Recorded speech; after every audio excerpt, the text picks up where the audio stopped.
의뢰인의 행복만 생각합니다. 법률 문제로 고민에 빠지신 분들에게 정확한 정보를 제공하여 현명한 선택을 하도록 도와드리는 소송 가이드입니다. 형사 사건에 휘말리게 되면 누구나 당황스럽고 불안한 마음이 들기 마련입니다. 내가 무죄라고 생각하는데 합의를 해야 할까?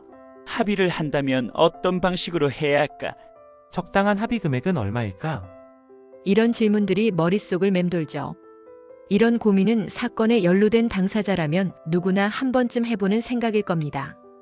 피해자와의 합의가 사건에 어떤 영향을 미칠지, 또 잘못된 선택으로 더 큰 문제가 생기지 않을까 걱정되는 마음도 충분히 이해합니다. 그렇다면 이런 고민을 어떻게 해결할 수 있을까요? 먼저 합의가 필요한 시점에 대해 생각해 볼게요. 보통 형사 사건에서 합의는 유죄로 판단될 가능성이 있을 때 처벌 수위를 낮추기 위한 방법으로 고려됩니다. 예를 들어 모욕죄처럼 피해자의 고소가 있어야 처벌이 가능한 친고죄나 폭행죄, 명예훼손죄 같은 반의사 불벌죄의 경우 피해자가 합의로 처벌을 원치 않는다고 밝히면 사건이 종결될 수도 있습니다. 하지만 모든 사건이 그렇지는 않아요. 합의를 해도 처벌 수위에만 영향을 미치고 완전히 면책되지 않는 경우가 더 많습니다. 그렇기 때문에 나는 무죄라고 믿더라도 법원이나 수사기관의 판단이 다를 수 있다는 점을 염두에 두고 합의를 준비하는 것이 현명할 수 있습니다. 그럼 합의는 누가 해야 할까요? 직접 피해자를 찾아가는 것도 가능은 하지만 사건의 성격에 따라 다릅니다.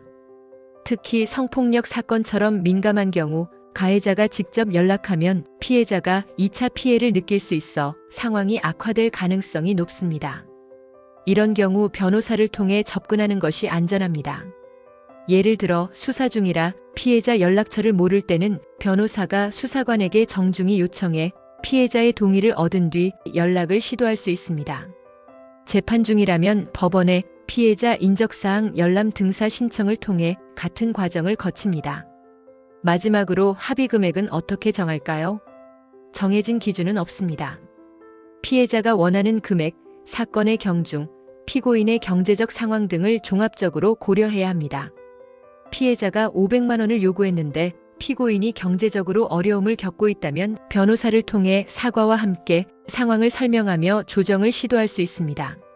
하지만 피해자가 강하게 특정 금액을 고집한다면 협상이 어려울 수도 있죠. 200만 원씩 올리며 흥정하라는 조언을 종종 볼 수 있는데 이는 피해자의 태도에 따라 역효과를 낼 수도 있습니다. 피해자가 흥정 자체를 불쾌하게 느낀다면 합의가 결렬될 가능성도 배제할 수 없습니다. 그러니 사건의 맥락과 상대방의 입장을 신중히 살피는 것이 중요합니다. 소송 가이드는 법률적으로 문제가 될 수 있는 부분에 관해 상세히 설명을 드리고 그 해결책에 관하여 근거 법령 및 관련 법령을 제시하는 길잡이를 해드립니다. 항상 노력하는 자세로 의뢰인의 이익을 최우선하는 모습을 보여드리겠습니다. 소송에 대한 자세한 상담을 원하신다면 변호사 상담 신청을 누르시고 더 많은 정보를 보고 싶으시다면 소송 가이드 카페를 방문하시면 됩니다. 내용이 마음에 드셨다면 구독과 좋아요, 알림 설정 부탁드립니다. 더 좋은 내용으로 찾아오겠습니다.